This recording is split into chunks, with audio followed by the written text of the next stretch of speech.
Welcome back. I'm here today with Dr. Griffin and Dr. Kiefer from Now Hear This, talking about hearing in the older adult on 1360 WCHL, and I'm your host, Nicole Bruno. Welcome back. Thanks.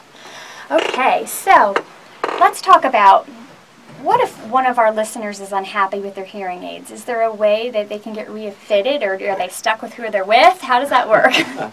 Most hearing aids can be reprogrammed by somebody else, and if someone is unhappy with the way that they're hearing with their hearing aids, I strongly encourage them to come see us or another audiologist doing real ear measurements to get them reprogrammed or reset. Mm-hmm. Because I don't think there's any reason to live with less hearing than you could be getting. Right. Yeah, there's no reason. If there's a cure, then why not fix it? That's right. And what about, and I know this is an issue that I hear people struggle with all the time, how can you get someone to recognize or admit and stop being in denial that there's a hearing loss issue? I know you can lead a horse to water and you can't force him to drink, but do you have some ideas to help families out there? Yeah, I do. You know, there's a lot of different ways to do it. One thing is time. Another one is not enabling the person by serving as their hearing aid, by always answering the phone when someone calls, or always translating for the waitress at the restaurant, and saying, look, you know, this is a problem we need to address.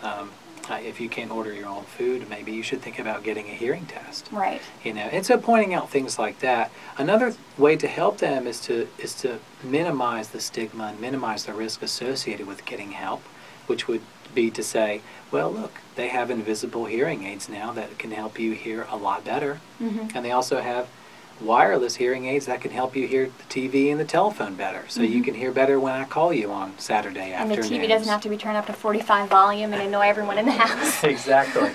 So sometimes just telling them the benefits can get them to even start thinking about it.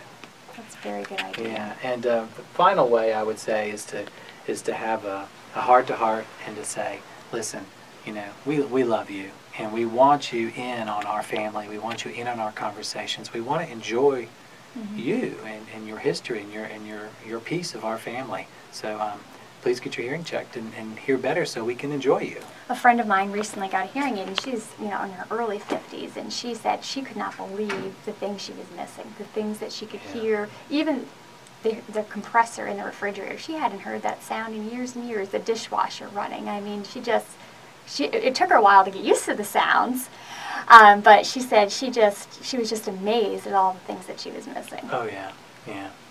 Dr. Kiefer, you had a comment?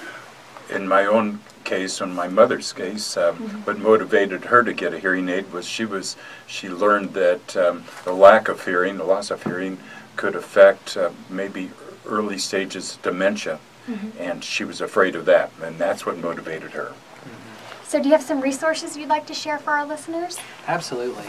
The first resource we'd like to give is our website, Now Hear This Audiology and Hearing Solutions, which is www.nowhearthisclinic.com. Okay.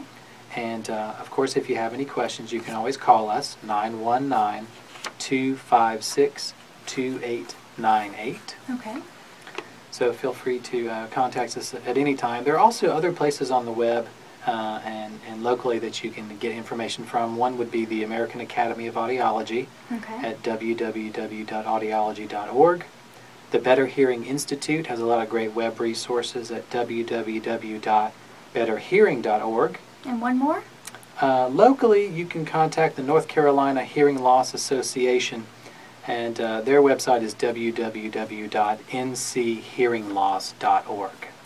Well, thank you for joining Dr. Kiefer and Dr. Griffin and I as we discuss hearing loss and the older adult, and Now Hear This on 1360 WCHL. As always, you may email your caregiving issues to caring@1360wchl.com.